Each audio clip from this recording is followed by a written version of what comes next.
नमस्कार दोस्तों। एक बार पुनः आपका एग्जाम एजुकेशन इस ऑनलाइन प्लेटफॉर्म पर हार्दिक स्वागत है। मैं भगवानाराम सहारण। हम पढ़ रहे थे हिंदी व्याकरण, और हिंदी व्याकरण में आज हम एक नए टॉपिक की शुरुआत करेंगे और उसका नाम है उपसर्ग। आज हम एक नए टॉपिक की शुरुआत कर रहे हैं और है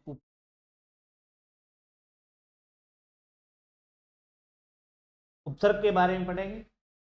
हमारा एक टॉपिक संधि हमने पढ़ ली है कंप्लीट, और आज हम एक नए टॉपिक की शुरुआत करें, वो है उपसर्ग। जिन्होंने संधि का अच्छी तरीके से अध्ययन किया है उन्हीं बच्चों को उपसर्ग समझ में आएंगे। जिन्होंने संधि का ठीक तरीके से अध्ययन नहीं किया है, नियमों का संधि के नियमों का ज्ञान नहीं है, उनको ये टॉपिक कठिन लगेगा या उनके समझ में भी नहीं आएगा, क्योंकि ये संधि पर आधारित है ज़्यादातर। ये टॉपिक जिनको संधि कंप्लीट आ रही है उनके लिए बहुत इजी टॉपिक है, और एग्जाम में उपसर्ग से संबंधित कई क्वेश्चन आते हैं। कोई भी एग्जाम ले लो आप, चाहे रीट का, सेकंड ग्रेड का हो, चाहे का हो, चाहे पटवारी का हो, चाहे ग्राम सेवक का हो, कोई भी एग्जाम हो, उपसर्ग से संबंधित है जरूर। दो तीन परसेंट। तो सबसे पहले हम उपसर्ग की एक सामान्य परिभाषा देखें। एक सामान्य परिभाषा,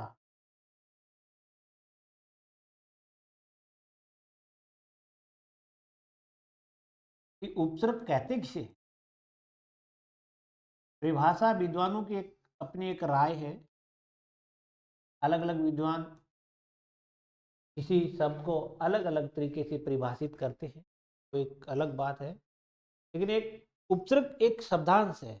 उपसर्ग एक क्या है? शब्दांश है। हिंदी में दो शब्दांश है, एक तो प्रत्यय है, एक उपसर्ग। यानी शब्द नहीं है, शब्द का एक अंश है। उपसर्ग एक शब्दांश है जो किसी शब्द के पूर्व में जुड़कर उस शब्द के मूल अर्थ में परिवर्तन तथा उससे एक नए शब्द का निर्माण करता है, या शब्द में विशेषता उत्पन्न करता है। ऐसे शब्द को हम क्या कहते हैं? ऐसे शब्दांश को हम उपसर्ग कहते हैं। तो एक सामान्य परिभाषा के रूप में लिखते हैं, वे शब्दांश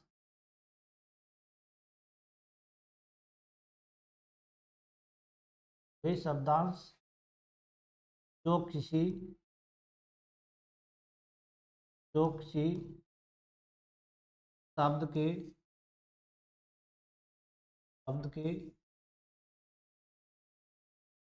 वे शब्दांश जो किसी शब्द के पूर्व में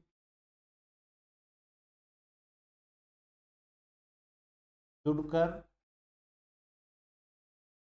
शब्द के शब्द के अर्थ में परिवर्तन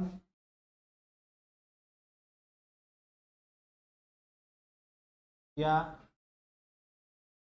शब्द में विशेषता विशेषता उत्पन्न विशेषता उत्पन्न कर देते हैं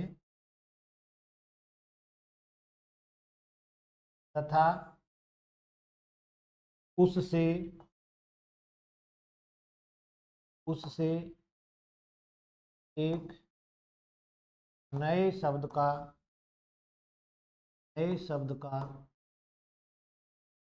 निर्माण करते हैं। नए शब्द का निर्माण करते हैं तो उसे उपसर्ग कहते हैं। उपसर्ग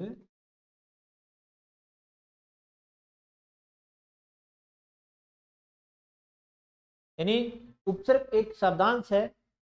वे शब्दांश जो किसी शब्द के पूर्व में जुड़कर शब्द के अर्थ में परिवर्तन करते हैं या उसकी विशेषता उत्पन्न कर देते हैं तथा उससे उस शब्द से एक नए शब्द का निर्माण करते हैं, ऐसे जो शब्दांश होंगे उनको हम उपसर्ग कहते हैं। उनको क्या कहते हैं? उपसर्ग कहते हैं। ऐसे जो शब्दांश होंगे उनको हम उपसर्ग कहते हैं।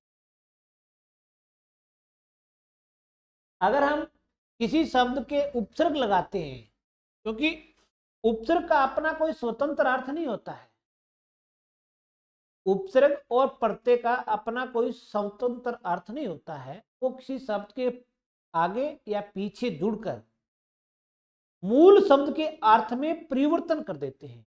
नहीं, मूल शब्द होगा, मूल शब्द के यानी जो मूल शब्द होगा उसके अर्थ में परिवर्तन कर देते हैं और एक नए शब्द का निर्माण करते हैं।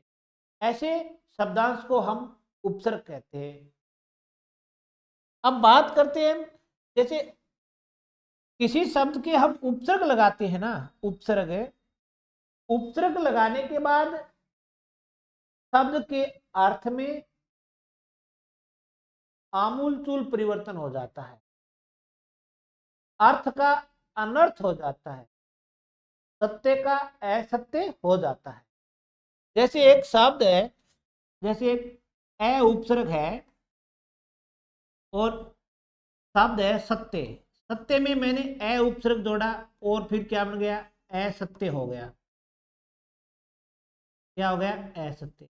इसका अर्थ यह समझ रहे हो कि सत्य का अर्थ हम जानते हैं और फिर उपसर्ग लगाने से ये शब्द बन गया, नया शब्द बना है असत्य।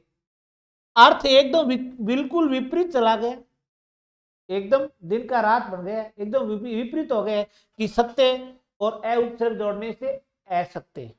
अर्थ क्या हो गया? एकदम विपरीत चला गया। इसका अर्थ है कि उपसर्ग लगने के बाद मूल शब्द के अर्थ में बहुत कुछ परिवर्तन हो जाता है। मूल शब्द हमारा सत्य था, अ हमारा उपसर्ग है और जो नया शब्द बना है वो है असत्य। तो इसके अर्थ में और इसके अर्थ में आमूलचूल परिवर्तन हुआ है। इसी तरीके से अगर हम प्रत्यय की बात करें, अगर हम किसी शब्द के प्रत्यय लगाते हैं तो उसके अर्थ में कोई ज्यादा परिवर्तन नहीं आता है मूल शब्द के अर्थ में। जैसे एक शब्द है समाज है और समाज में मैंने इक प्रत्यय लगा दिया और शब्द बना दिया सामाजिक। अब मूल शब्द हमारा क्या था? यहां पर है मूल शब्द हमारा समाज था और जो नया शब्द बना है वो सामाजिक है। समाज और सामाजिक के अर्थ में कोई ज्यादा परिवर्तन नहीं हुआ है। समाज का मतलब समाज और सामाजिक का मतलब जो समाज में रहने वाला हो। तो यानी जो नया शब्द बना है उसका अर्थ मूल शब्द के इर्द गिर्द ही घूमता है, इसके चारों ओर ही घूमता है। जैसे एक शब्द मैं यहां पर लिख देता हूं, जैसे भारत, और इसमें मैंने ये प्रत्यय लगा दिया और शब्द बना दिया भारतीय। भारत का मतलब भारत और भारतीय का मतलब भारत वाला। तो ये मूल शब्द है और ये नया शब्द बना है, इन दोनों के अर्थ में कोई ज्यादा परिवर्तन नहीं हुआ है, यानी मूल शब्द के चारों ओर ही अर्थ घूमता रहता है। लेकिन अगर किसी शब्द के हम उपसर्ग लगाते हैं तो अर्थ में बहुत ज्यादा परिवर्तन हो जाता है। तो वे शब्द जो किसी शब्द के पूर्व में जुड़कर शब्द के यानी मूल शब्द के, मूल शब्द लगा लो, मूल शब्द के अर्थ में परिवर्तन या शब्द में विशेषता उत्पन्न कर देते हैं तथा उससे एक नए शब्द का निर्माण करते हैं, ऐसे जो शब्दांश होंगे हिंदी में उनको हम उपसर्ग कहते हैं। ऐसे शब्दांशों को हम क्या कहेंगे? उपसर्ग कहेंगे। अब जैसे हम कुछ एक उदाहरण देखते हैं, बाद में हम आगे पढ़ेंगे। जैसे उपसर्ग, पहले इसको थोड़ा सा क्लियर कर लेते हैं। प्लस में मूल शब्द, प्लस में मूल शब्द और बराबर में नया शब्द, यही परिवर्तन होगा। जैसे मैं मूल शब्द लिखता हूं, यहां पर हार लिखता हूं। हार का अर्थ एक तो पराजित होना होता है, और एक जो महिलाएं गले में पहनती है हार, एक आभूषण होता है। यही तो दो अर्थ है। हार का मतलब या तो आभूषण, या फिर हार का मतलब होता है पराजित हो। अब मैं इनके अलग अलग अगर उपसर्ग लगाता हूं, जैसे मैंने यहां पर आ उपसर्ग लगा दिया और शब्द बन गया, नया शब्द क्या बन गया, आहार। आहार, और आहार का अर्थ क्या हो गया, भोजन। अब नया शब्द का अर्थ क्या है, भोजन, और जो मूल शब्द था उसका अर्थ था पराजित या आभूषण। अब नए और मूल में, मूल शब्द के अर्थ में परिवर्तन देखो। जैसे वी उपसर्ग लगा दिया मैंने, हार में वी उपसर्ग लगा दिया, तो क्या हो गया, विहार। विहार का अर्थ होता है घूमना। क्या अर्थ होता है, घूमना। अब यहां ये जो मूल शब्द है और ये जो नया है, नया शब्द है, उसके अर्थ में बहुत कुछ परिवर्तन है। जैसे मैंने इसके एक सम उपसर्ग लगा दिया, हार में मैंने सम उपसर्ग लगा दिया और शब्द बना दिया हार। हार लग बना दिया, और संहार का अर्थ होता है मार देना। अब मूल शब्द का अर्थ और नए शब्द का अर्थ देखो। मूल शब्द का अर्थ तो हार का मतलब हार या आभूषण, और नया जो शब्द बना है संहार का अर्थ होता है मार देना। जैसे मैं इसके प्र उपसर्ग लगा देता हूं, प्र प्लस हार, और शब्द हो गया प्रहार। प्रहार का अर्थ होता है हमला करना या आक्रमण करना। आक्रमण या हमला करना। प्रहार का मतलब चोट मारना, हमला करना, आक्रमण करना या चोट मारना एक ही बात है।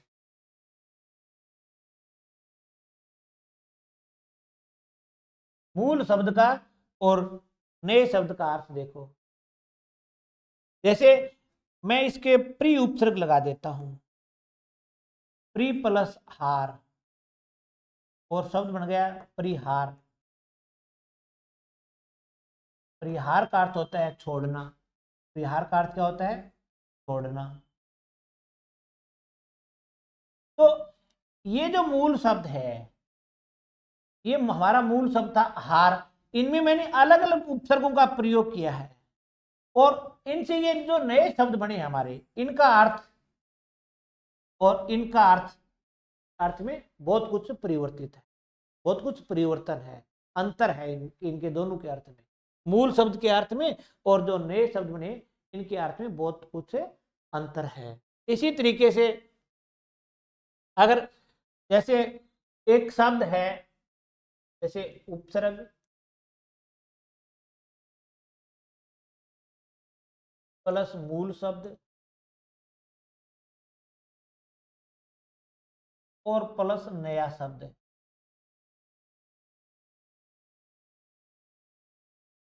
जैसे धान एक शब्द है, धान। धान का अर्थ है, या तो हम कहते हैं कि अन्न, या कई जगह धान का अर्थ है चावल भी लिया जाता है। और इसमें मैंने वी लगा दिया, वी उपसर्ग, और शब्द बन गया है विधान। अब विधान का अर्थ तो होता है कानून। विधान का अर्थ क्या हो गया, कानून। यहां पर तो धान का अर्थ, मूल शब्द का अर्थ अन्न या चावल, और जो उपसर्ग लगने के बाद जो नया शब्द बना है उसका अर्थ हो गया कानून। अर्थ में बहुत कुछ परिवर्तन हो गए। जैसे एक शब्द, एक उपसर्ग है, जैसे सम प्लस वी, ये दो शब्द जोड़ दिए मैंने धान में, और शब्द बन गया संविधान, विधान। और संविधान का अर्थ होता है सम्यक कानून। सम्यक कानून यानी संपूर्ण जो कानून होता है वो संविधान होता है। जैसे एक हम उपसर्ग लगा देता हूं मैं इसके, उप प्लस धान और शब्द बन गया उपधान। उपधान का अर्थ होता है तकिया। उपधान का अर्थ क्या होता है? तकिया, जिसको हम सोते समय काम में लेते हैं। जैसे एक शब्द मैंने लगा दिया, परि लगा दिया मैंने, परि उपसर्ग लगा दिया, परि प्लस धान और शब्द हो गया परिधान। परिधान का अर्थ होता है पहनावा।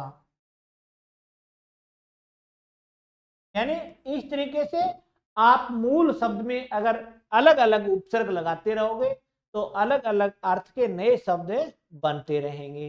मूल शब्द के अर्थ में और नए शब्द के अर्थ में बहुत कुछ अंतर होगा। तो वे शब्दांश जो किसी शब्द के पूर्व में लगकर मूल शब्द के अर्थ में परिवर्तन कर देते हैं और उससे एक नए शब्द का निर्माण करते हैं, उसे हम उपसर्ग कहते हैं। ये इनकी एक छोटी सी परिभाषा और उसको हमने समझा है। अब अगर हम बात करें इसकी कुछ विशेषता, कई बार एग्जाम में क्या है कि उदाहरण पूछ करके आउटलाइन पूछते हैं, थ्योरिकल प्रश्न आ जाते हैं। तो इनकी कुछ विशेषता देख लेते हैं और फिर उसके बाद हम आगे बढ़ेंगे। यानी विशेष बातें देख लेते, विशेष बातें, उपसर्ग से संबंधित जो विशेष जो बातें हैं वो कई बार एग्जाम में पूछ लेते हैं। सबसे पहला उपसर्ग शब्दांश है। उपसर्ग एक शब्दांश है, ये बात आप ध्यान रखोगे। शब्दांश है यानी शब्द का अंश है। यहां पर क्या है कि शब्द प्लस अंश,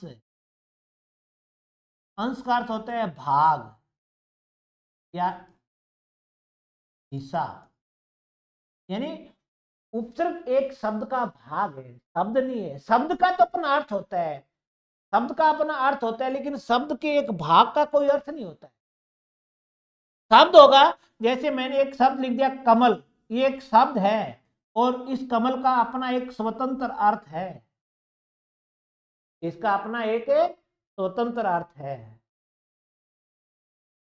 लेकिन अगर हम इसी शब्द के कोई उपसर्ग लगा देते हैं या प्रत्यय लगा देते हैं, इसे एक नया शब्द बना लेते हैं, तो जो जुड़ने वाला जो उपसर्ग और प्रत्यय है वो एक शब्द का भाग है, शब्द नहीं है। शब्द तो ये है। और जैसे मैंने कमल में आ प्रत्यय लगा दिया और कमला बना दिया, एक नया प्रत्यय लगाकर कमला शब्द बना दिया, तो यहां पर आ जो प्रत्यय लगा है वो उसका एक भाग है। शब्द मूल तो क्या है? कमल है। मूल क्या है? कमल है। तो उपसर्ग एक शब्दांश है, यानी शब्द का एक भाग है, एक अंश है। इनका अपना कोई स्वतंत्र अर्थ नहीं होता है उपसर्ग का, ये तो किसी शब्द के पूर्व में जुड़कर उसके अर्थ में परिवर्तन कर देते हैं।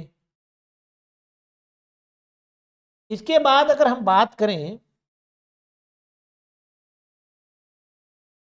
उपसर्ग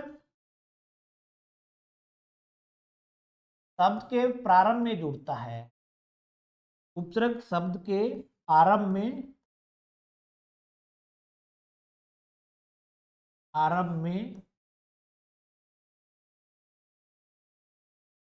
जुड़ता है। ये भी आप कई बार शब्द के आरंभ में जुड़ते हैं, शब्द के बाद में जुड़ते हैं, ये शब्द के पूर्व या आरंभ में जुड़ता है उपसर्ग। तीसरी बात,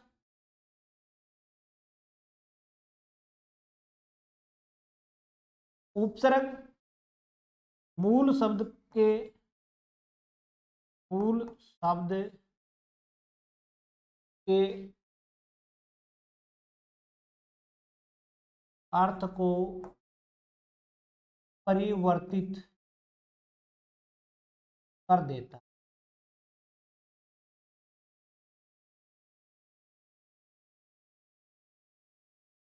यानी उपसर्ग मूल शब्द के अर्थ को क्या कर देता है, बदल देता है, परिवर्तित कर देता है। ये बात सत्य है। ये इन चीजों को तो हम देख चुके हैं, ये चीजों को हम देख चुके हैं।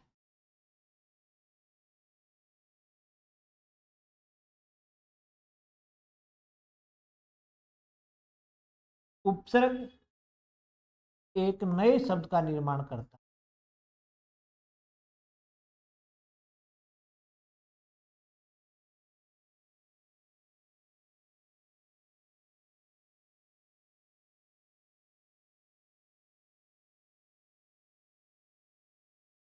उपसर्ग एक नए शब्द का निर्माण करता है, ये बात भी हम क्लियर कर चुके हैं।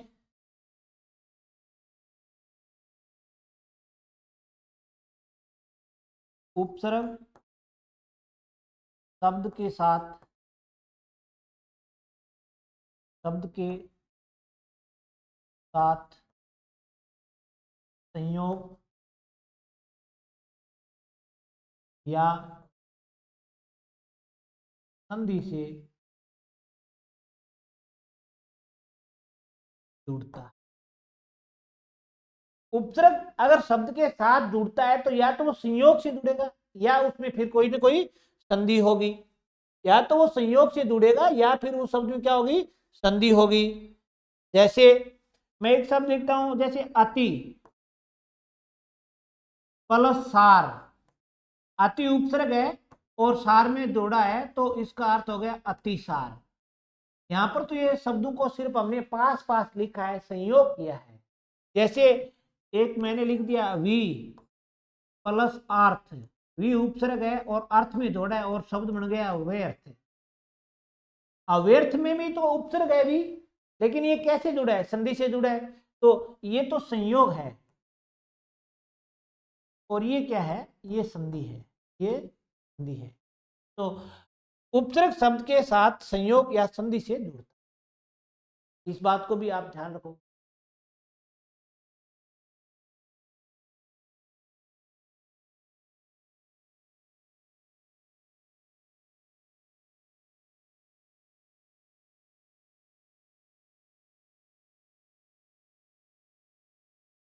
उपसर्ग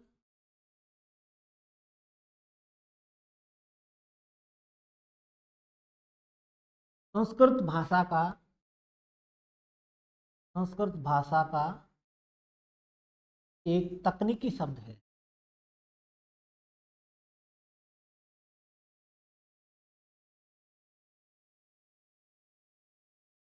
उपसर्ग संस्कृत भाषा का एक तकनीकी शब्द है। ये कुछ एक इसकी विशेषताएं हमने देखी है। सबसे पहले उपसर्ग एक शब्दांश है, ये बात सत्य है। उपसर्ग शब्द के आरंभ में जुड़ता है, ये बात भी सत्य है, हम इस चीज को देख चुके हैं। उपसर्ग मूल शब्द के अर्थ को परिवर्तित या उसमें बदल देता है, ये भी सही है। नए शब्द का निर्माण करता है, ये भी सही है। उपसर्ग शब्द के साथ या तो संयोग करेगा या संधि से जुड़ेगा, ये भी बात सत्य है। उपसर्ग संस्कृत भाषा का एक तकनीकी शब्द है, ये ध्यान रखना है। ये आउटलाइन कई बार इस प्रकार की आउटलाइन एग्जाम में पूछी जाती है और फिर हम घूमते रहते हैं कि यार ये क्या पूछ लिया, ये क्या पूछ लिया। उपसर्ग रट लेते हैं, उदाहरण रट लेते हैं, लेकिन इस प्रकार की थ्योरिकल बातें हम ध्यान में नहीं रखते हैं तो एग्जाम क्वेश्चन गलत हो जाता है। बहुत इजी क्वेश्चन आता है फिर भी हम गलत कर देते हैं। तो ये बातें भी आपको नोट करनी है और इन बातों को भी ध्यान से आप देखोगे। अब अगर हम बात करें कि कुछ एक बातें एक महत्वपूर्ण होती है इसमें कि किस तरीके से प्रश्न आ सकते हैं, और उसके बाद हम प्रकार की बात करेंगे कि उपसर्ग कितने प्रकार के होते हैं। पहले हम थोड़ी सी एक बात कर लेते हैं। एक नोट करने वाली जो बात है वो ये है, जिस भाषा का उपसर्ग होगा, जिस भाषा का उपसर्ग होगा, उपसर्ग होगा, वह उसी भाषा के, उसी भाषा के शब्दों में जुड़ेगा। ये जो बात है, इस बात से संबंधित हर बार एग्जाम में क्वेश्चन आता है और हर बार हम गलत करते हैं उस क्वेश्चन को हम गलत करते हैं कि जिस भाषा का उपसर्ग होगा वह उसी भाषा के शब्दों में जुड़ेगा, कहने का अर्थ है कि अंग्रेजी भाषा का कोई उपसर्ग अगर है तो वो अंग्रेजी शब्दों के साथ ही जुड़ेगा। जैसे हेड एक उपसर्ग है, अब ये अंग्रेजी शब्दों के साथ ही जुड़ेगा। जैसे हेड मास्टर एक शब्द आ गया, head master, head office,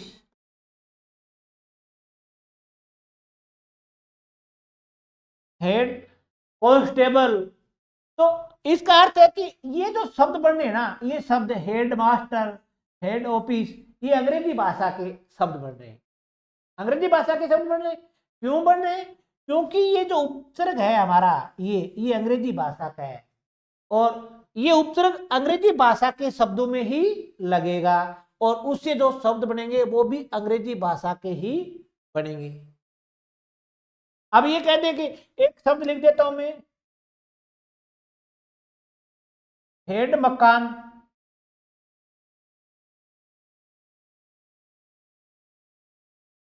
head मकान।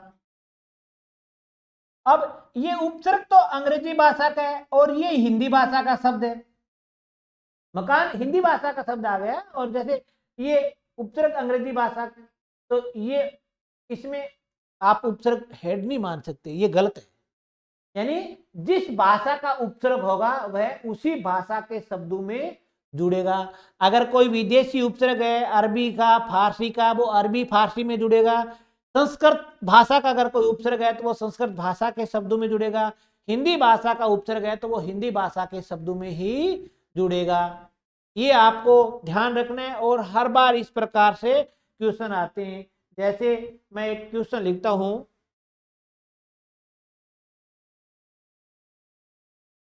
क्वेश्चन है, निम्न में से किस शब्द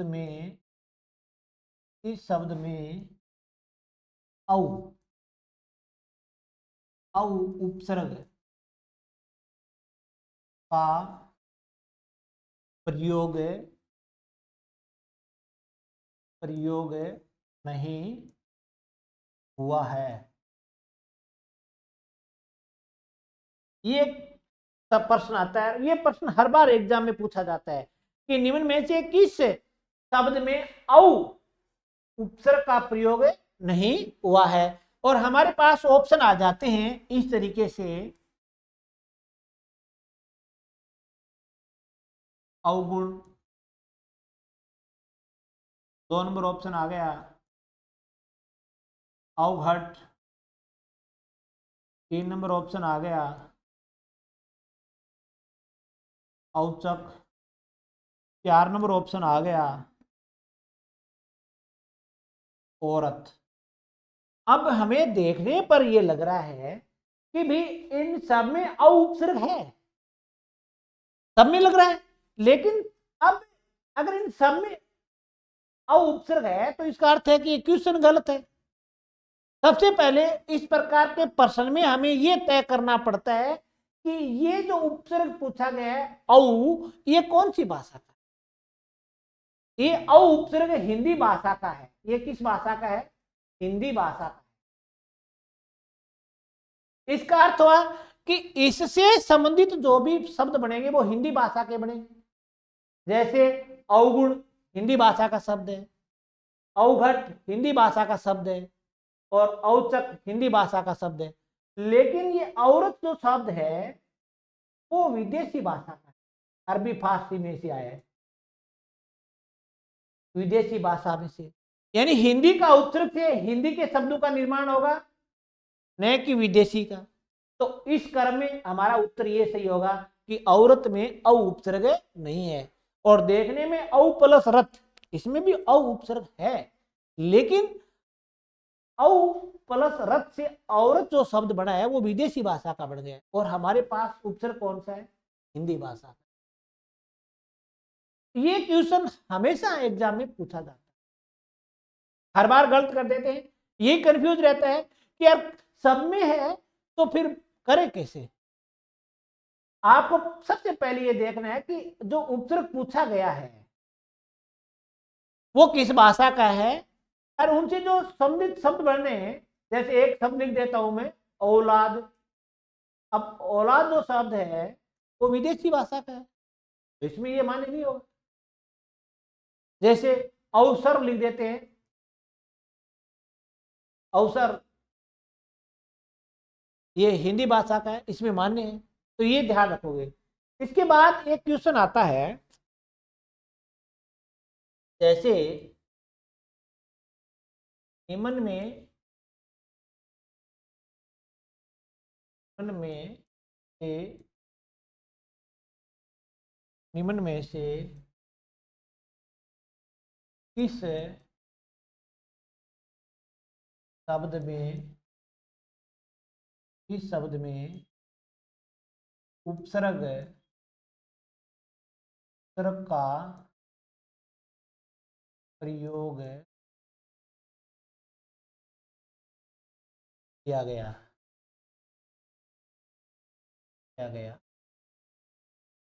है।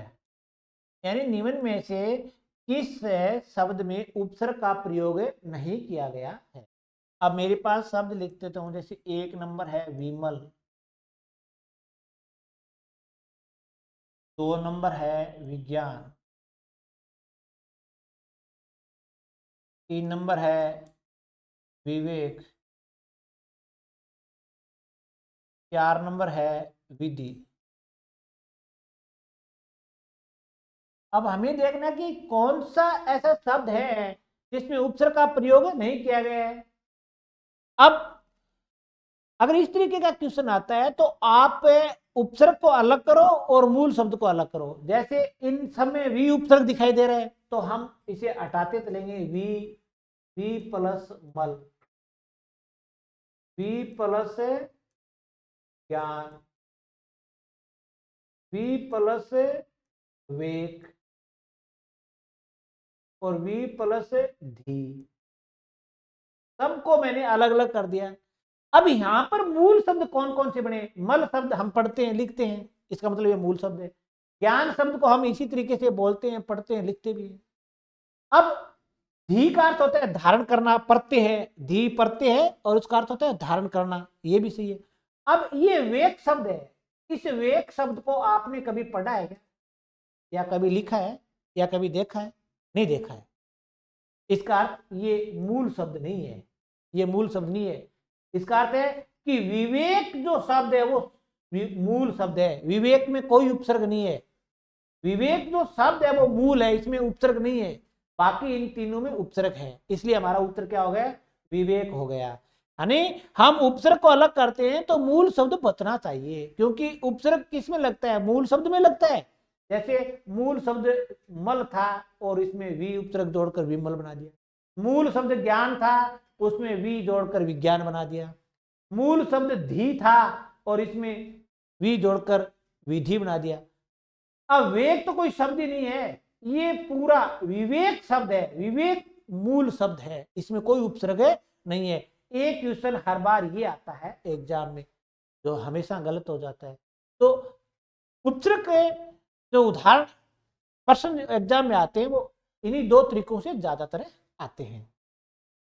अब अगर हम बात करें इनके प्रकार की कि उपसर्ग के प्रकार कितने होते हैं, उपसर्ग के प्रकार,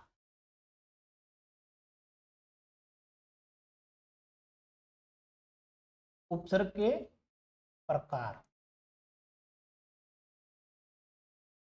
उपसर्ग के प्रकार है वो 3 मान्य है। कितने मान्य है? 3।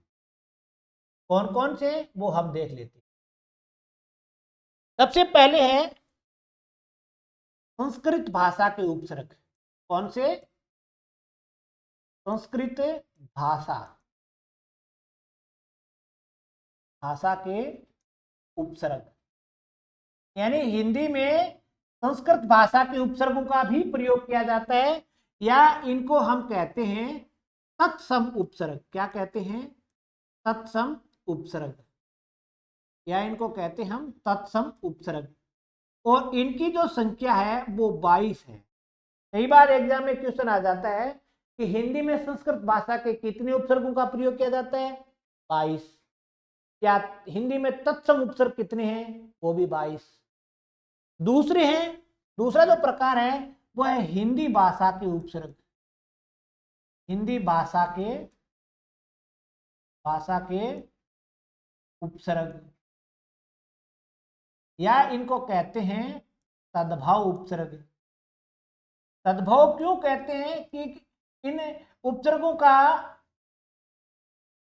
ये उपसर्ग उत्पन्न तो संस्कृत भाषा से हुए थे, लेकिन अपना रूप बदलकर हिंदी में आ गए, तो इनको कहते हैं तद्भव या हिंदी भाषा के उपसर्ग।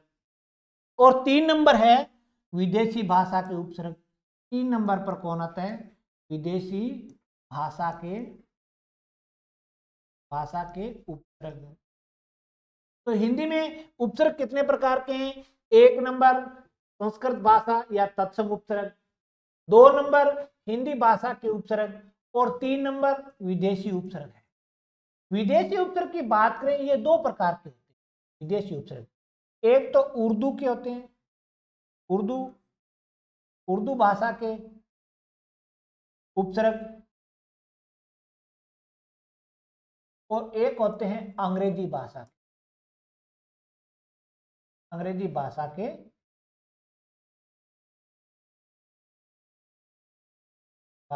उपसर्ग। कहने का अर्थ है कि विदेशी भाषा के उपसर्ग 2 प्रकार के होते हैं, एक तो उर्दू भाषा के और एक अंग्रेजी भाषा के। अब उर्दू भाषा के उपसर्ग भी 2 प्रकार के होते हैं, एक अरबी भाषा के उपसर्ग,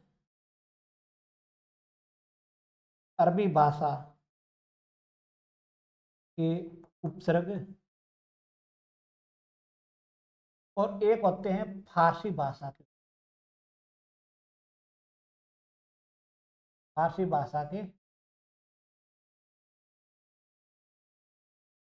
यानी उर्दू भाषा के उपसर्ग 2 प्रकार के होते हैं, एक तो अरबी भाषा के उपसर्ग और एक फारसी भाषा के उपसर्ग। यानी विदेशी उपसर्ग हैं वो 2 प्रकार के होते हैं, एक तो उर्दू भाषा के उपसर्ग और एक है अंग्रेजी भाषा के।